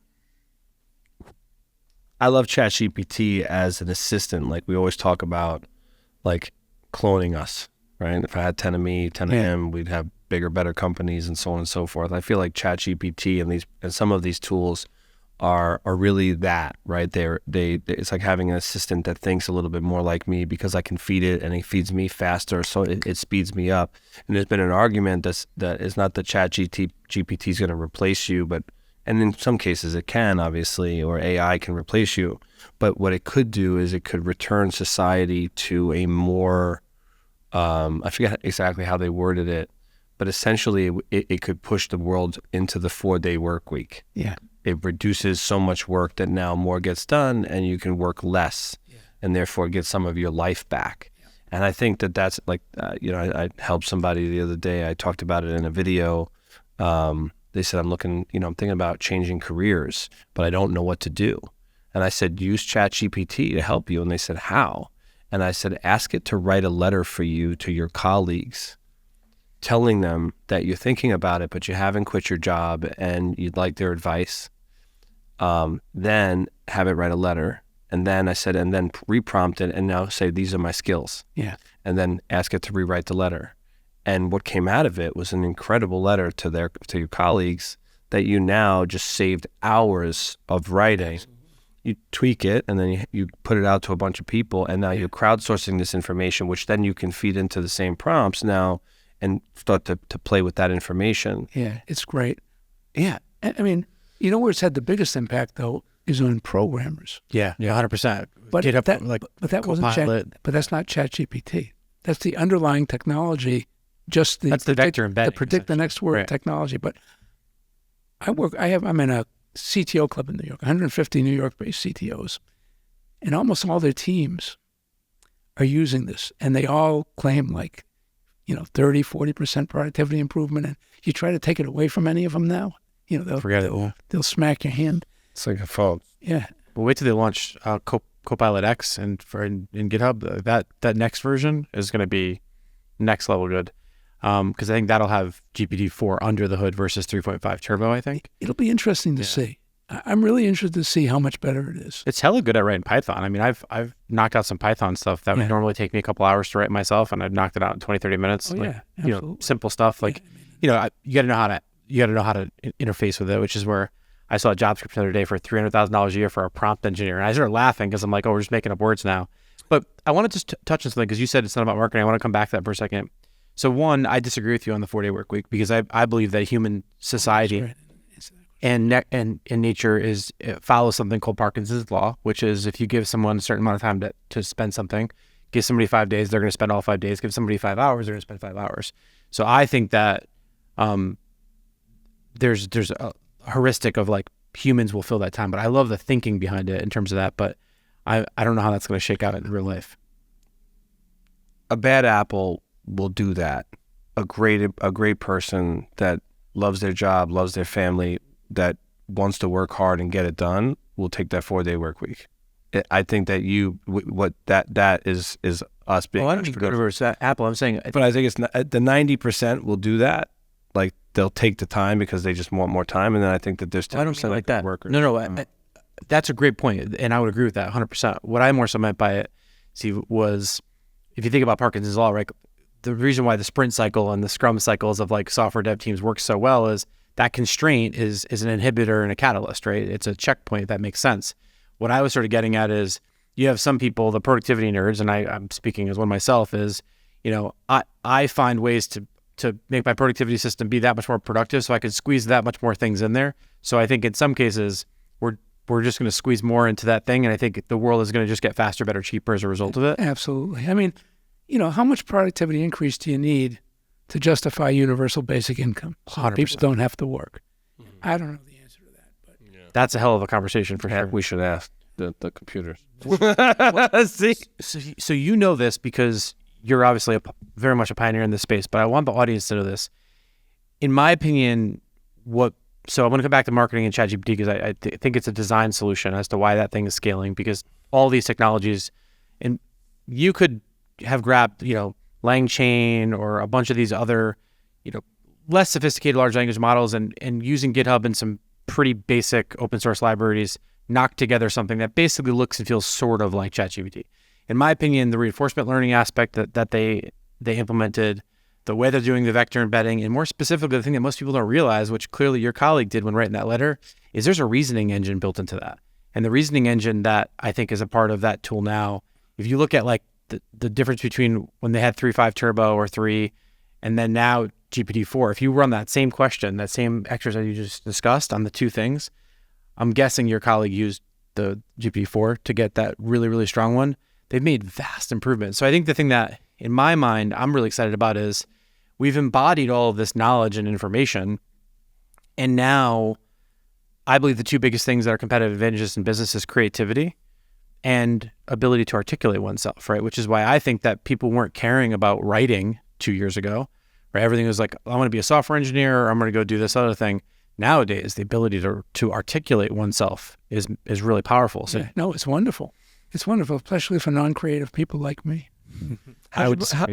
Speaking of marketing before, how's your book doing? It's good. It won a prestigious business award, Axiom Books. I got to read award. it. Excited. The title's a little long.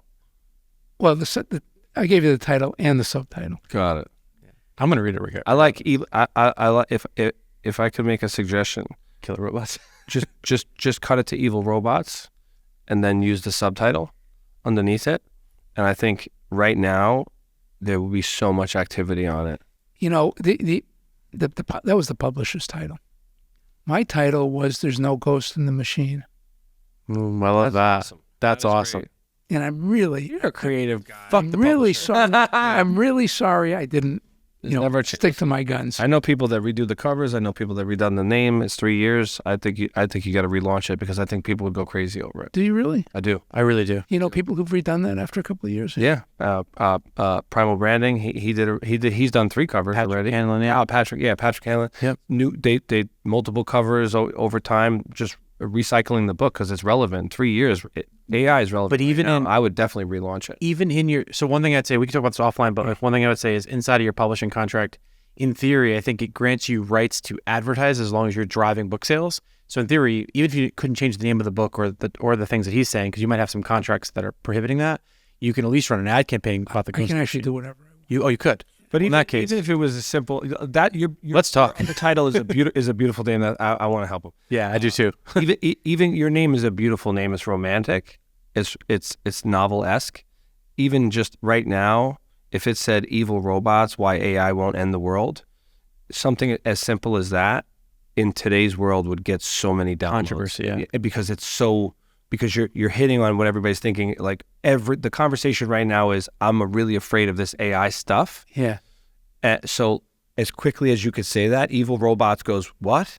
Or killer robots or killer computers, and then the subline, why it won't happen, and then you start to dial. It's very clickbaity into content. Yeah. I think that it would be. Which one do you think is better? I would test it. We'll talk about it. Yeah, we can test. We should A/B split test. Yeah, we can definitely split test. See which one gets better CTRs. Yeah, people click. Yeah, I think so. We should talk about it. But yeah, so needless to say, I want to make sure to make that point on marketing, which is I think that we took all this fancy technology stuff, and like the other day I was in an Uber, right? I was passenger in an Uber, and my Uber driver was like, "Hey, have you heard about this ChatGPT thing?" So when that happened, and again, I'm not saying because the Uber driver, they're not technologically sound, but what I'm saying is I'm seeing children now in high schools and I guess not children, young adults in high schools that are using this technology, the accessibility of it, the way that they wrapped it, the interface of it, right? If I had to, previously I'd have to download some code, I have to run some things. It was a little bit clunky in a terminal and a command line. I got the same experience that I could get on WhatsApp, on iMessage, those kinds of things. Yeah. I think that like design layer, not the marketing of it, because they didn't have to talk about it. The UI of it, I think, really, really helped it kind of blow up. Sense, yeah. That's just my thought. But again, you might. No, that makes sense. It's the text interface. Yeah, I never thought of that, but you're right. The text interface, the WhatsApp style, or just the basic text, the bottom, it's on the lines on the bottom. You don't have to install a program to do it. It runs in the browser. It's super. It's like click on this thing, and you're right into the experience. I think they did some really, really brilliant stuff, and I think I'm excited for it. And they'll host it for you if you want to fine tune it. They host it for you, and they charge you as little as 4 cents for like 100,000 words to load into it. I mean, it's brilliant. Oh, they said that. I mean, the use case that I read recently about Bloomberg, the Bloomberg database is like all this unique proprietary data, and now they're opening that up and connecting it with all the public data that they can consume, and then using ChatGPT to like. I mean, the possibilities are endless. It's pretty cheap, but like I'd say, like, not to get too nerdy with it because we should wrap. But like if you look at like the Curie model, the Babbage model versus like Da Vinci and some of the other ones, like I trained. I do a lot of writing on like Medium, and I've probably got like a little over 100 articles in the past couple of years just for fun. And I trained Pete GPT, which was like a little program that I built that on all the articles, and it was like $600. So I was thinking of doing that because I have an online AI 101 book, and I was thinking of putting that into. I've got a tool for you. I'll share it offline, but that I can share with you because we could totally nerd out on this stuff, and we totally should. Because you don't want to see me in a basketball court, so we could we'll do bagels and AI talk. But we're gonna get you basketball. Pickleball's easier than basketball. So thank you so much for the time today. This was really, really awesome. But yeah, I think when you think about the future of AI, and I just want to make sure we capture it here first because you were at the bleeding edge of this thing at the beginning with some of the most prominent names that still we look back on. You know where we're at today, clearly. You know better than most of the pioneers. Where do you think we're going to be in the next 5 to 10 years from your vantage point? I think the next, really, even 3 years are going to be really, really interesting. And one of two things is going to happen. Because right now, the ChatGPT type tools are on a rocket ship trajectory. Exponential, whatever you want to call it. The question is it going to continue? Or is that, predict the next word, which is the underlying technology where it gets all of its smarts, are we going to hit the limits of that and it's just going to plateau and it's just going to get better and better, fewer and fewer mistakes, or right now it'll do some very, very basic reasoning and analysis. Will it be able to learn enough to do much more sophisticated reasoning and analysis, and will that continue to get better and better? I have a feeling it's going to plateau and it won't. But if it does, we're really headed towards that, AGI type model, which we really have to start worrying about. I don't think it's going to happen, but my thinking on this, and I agree. I mean, clearly you know more about this stuff than I do, but I think that when you introduce the concept of a multimodal model, right, which obviously now we can start combining, this, but now we can start combining video and photo and all these different types of generative outputs. My thought is, if you think about what Zapier did to the plumbing of SaaS tools, right? It's like, we as business owners today probably subscribe to 30, 40 different SaaS tools. Everyone's got a gem of a feature, as David always says on some of the former episodes. How do you string those things together? Well, previously you'd have to have a coder or APIs, that sort of thing. Now, a low technical barrier would be download Zapier, or not download it, sign up for Zapier, string a couple things together, use a tool like Make, which was Integromat before, right? I think, or Zapier. It's easy, right? Low barrier to entry. Yeah. I can now connect this thing to that thing. When ChatGPT announced the plugins, right now previous it's pre-trained, right? The PT, right? Pre-trained is I couldn't access the internet. I couldn't access things, but now I can wipe out a travel agent because I can do the Kayak plugin. And now I can wipe out, the need to waste time with booking a restaurant because I got the OpenTable plugin.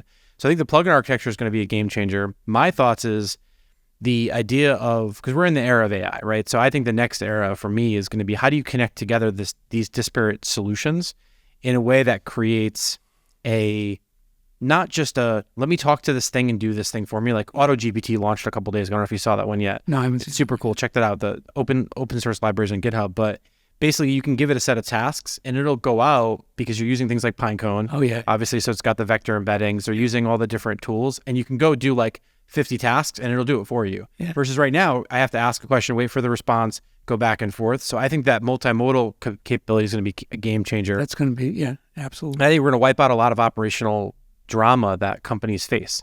Yeah. I think that FP&A is going to be completely transformed in organizations from a finance perspective. Really? I think, 100%. It already is. I mean, look at what platforms like Ramp are doing right now in terms of like not just classification, but now based on said classification, talk about rule-based logic, right? So for me, I think FP&A is going to change forever. I think analysis and reporting is going to change forever. I think CRM is going to change forever. Like the way that sales, marketing, operations, and finance, which were typically siloed and matrixed in much larger organizations, the way they're going to be able to get brought closer and closer together by having these, co-pilot or AI assistants, that to me is where I think is going to get really interesting. I think we're going to see a bunch of this, like, all these like single use case things that pop up for AI that are there's a bunch of like product hunt trash.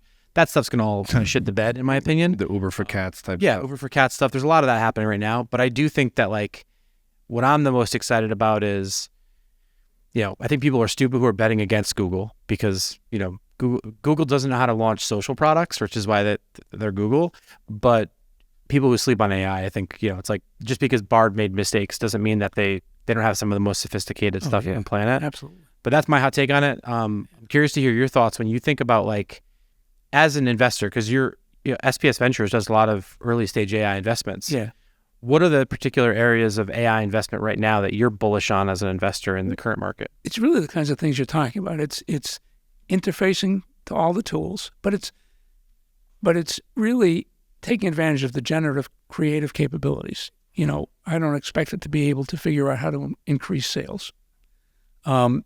And the other one is even if you trained your most sophisticated salesperson based on all their conversational intelligence and recorded conversations, you don't think you could start to build some reasoning around common principles?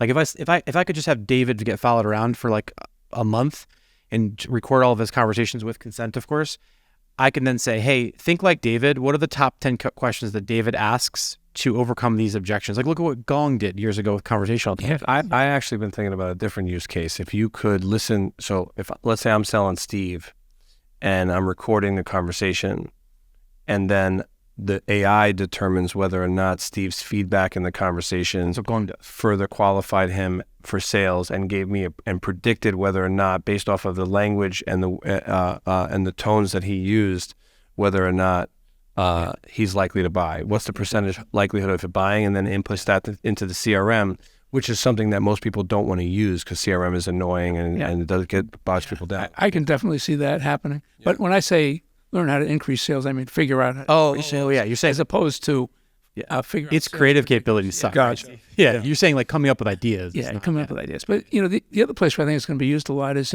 it's going to be replace keyword indexing. So everywhere where companies are keyword indexing their whole network, either selling it or using it internally, now they're going to keyword index it with the concepts inside of the GPT tools, and it's going to be so much better and so much easier to retrieve. Have you played with Pinecomb at all? I haven't yet. You know what place I'd love to see on my list. I'd love to see if it can figure out, like, there was one case recently came out where it detects skin cancer off of a picture. Oh yeah, that was incredible. I'd love to see that world. Could AI bust the cancer problem? I think so. More problems with cancer because it has to think fast. For, like, my brother passed away from pancreatic cancer. A lot of people don't study it because it's a quick killer, right? So they don't have enough time. Yeah. But AI can speed that up. Yeah. Drug discovery. All that stuff. Yeah. I mean, there's been a lot of good articles about, but that's not necessarily ChatGPT. No. Oh, no. Just AI. I'm just saying, like, for me, I look at ChatGPT as an interface. Yeah.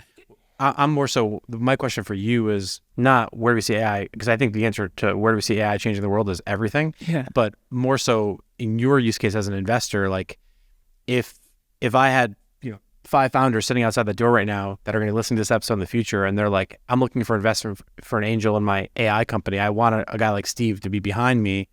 What areas of focus are of excitement to you? I mean, I think it's number one is for me, number one are these search applications, because you know how important keyword search has been all over the place. Now you replace that with really good search that really works. And so I think there are a lot of applications. I've seen companies that are building applications in specific areas just using those kinds of capabilities.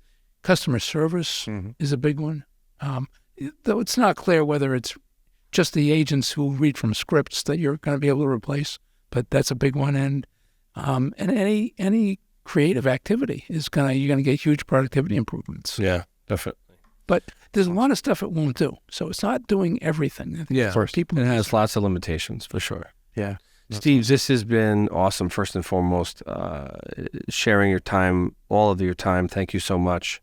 Your, like I said before, your energy, you're just like you're just a really chill guy. Thank you, David. Yeah. This was really fun. Yes.